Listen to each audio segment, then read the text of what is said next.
ये सिर्फ एक एविएशन की अपडेट नहीं है, ये जियोपॉलिटिक्स, हिस्ट्री और नेशनल सिक्योरिटी का खेल है।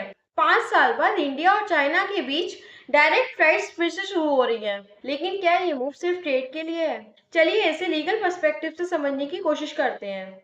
इंडियन कॉन्स्टिट्यूशन के आर्टिकल 73 और 246 के according foreign affairs and aviation agreements centre के कंट्रोल में आते हैं। इंडिया और चाइना के बीच बायलेटरल एयर सर्विस एग्रीमेंट है, जिसे अब रिवाइज किया जा रहा है।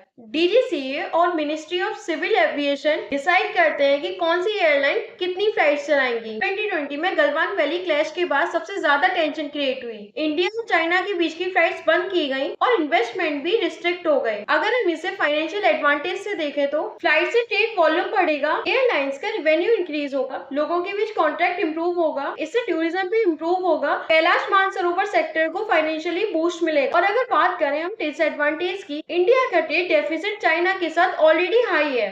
फ्लाइट रिज्यूम होने से और भी ज्यादा इंपोर्ट बढ़ सकता है, जिससे लोकल इंडस्ट्रीज पे प्रेशर क्रिएट होगा। ये एक कॉम्प्लेक्स डिसीजन है, इकोनॉमिक लॉजिक और डिप्लोमेटिक स्ट्रेटेजी दोनों छुपी हुई है। पर सवाल ये है कि हम अपनी सिक्योरिटी और सेल्फ रिलायंस से कंप्रोमाइज कर रहे हैं। इसमें आपका क्या कहना है?